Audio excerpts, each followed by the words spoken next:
আজকে রেসিপি কাঁচা লঙ্কা ধনেপাতা দিয়ে চিকেন কষা।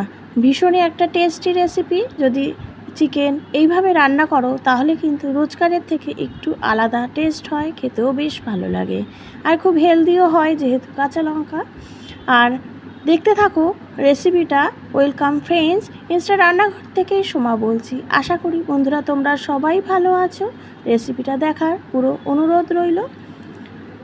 আর রেসিপিটা দেখে অবশ্যই ভালো লাগলে প্লিজ লাইক, শেয়ার, কমেন্ট।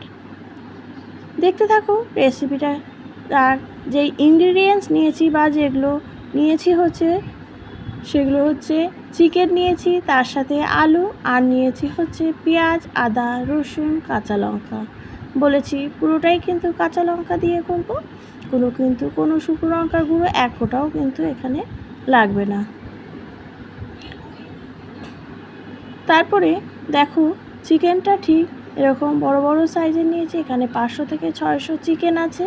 আর পেঁয়াজ নিয়েছি হচ্ছে দেড়খানা পেঁয়াজ। আর তার সাথে নিয়েছি 5-6টা কাঁচা লঙ্কা, একটু স্লাইস করে একটু আদা আর রসুন নিয়েছি। ব্যাস এই দিয়েই হচ্ছে। আর ম্যারিনেট করে রাখবো সব পেস্ট করে, আর নুন আর হলুদ দিয়ে এটা ম্যারিনেট করে রাখছি চিকেনটাকে।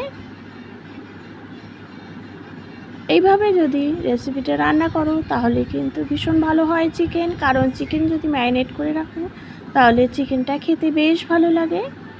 অনেক রকমেরই হয়, যদি মাঝে মাঝে কিছু চেঞ্জ করা যায় তাহলে কিন্তু সেই টেস্টটাও রান্নার চেঞ্জ হয়ে যায় পুরোপুরিভাবে।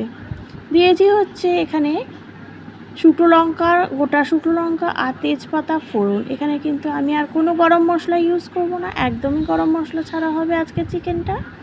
দিয়ে দিলাম একটু নুন, আর আলুটা দেওয়ার পরে আমি কিন্তু ম্যারিনেট করা চিকেনটাও দিয়ে দেব। সব দিয়ে একসাথে কিন্তু আমি একটু নাড়াচাড়া করে একদম ঢেকে রাখবো। আর চটজলদিও হয়ে যায়। অন্যান্য তোমরা কাজও করতে পারো এই চিকেনটা যদি এইভাবে রান্না করো, আর টেস্ট তো খুবই ভালো হয়। নুন আর হলুদ দিয়ে আমি কিন্তু চিকেনটা বসিয়ে দিয়েছি একদম। এইভাবে কিন্তু 80% আমার কুক হয়ে গেছিলো। আর দিয়ে দিলাম একটু গোলমরিচের গুঁড়ো। গোলমরিচের গুঁড়ো দিলে চিকেন খেতে ভীষণ ভালো লাগে, কারণ এর মধ্যে কিন্তু কোনো গরম মশলা দিইনি, সেই জন্য গোলমরিচের গুঁড়ো কিন্তু অবশ্যই দিতে হবে। ব্যাস তারপরে জলটা দিয়ে আমি ঢেকে দেব। ঢেকে দেওয়ার পরে নামানোর আগে কিন্তু আমি দেব হচ্ছে ধনেপাতা। যেহেতু বলেছি এখানে কাঁচা লঙ্কা ধনেপাতা দিয়েই এই চিকেনটা আমি রেডি করব, সেই জন্য ধনেপাতা কিন্তু যদি দেখো সব সেদ্ধ হয়ে গেছে তখন কিন্তু দিয়ে দেবো হচ্ছে ধনেপাতা। কুচি করে ধনেপাতা দেওয়ার পরে ব্যাস তারপরে আর কিছুক্ষণ ঢেকে রাখলেই রেডি হয়ে যাবে চিকেনের ঝোল বা চিকেন কষা, যেটাই বলো, কারণ ঝোল কিন্তু খুব রাখিনি, আবার খুব কষা কষাও হয়নি কিন্তু। এইভাবে চিকেন যদি একটা রোববারে বানিয়ে নাও তাহলে কিন্তু একদম জমে যাবে, আর কিছুই লাগবে না। কেমন লাগলো রেসিপিটা তোমরা কিন্তু অবশ্যই কমেন্ট করো।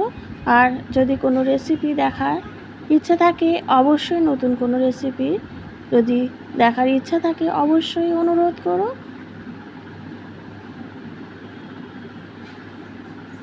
চিকেনটা কেমন হলো জানিও প্লিজ, কমেন্ট। Thank you.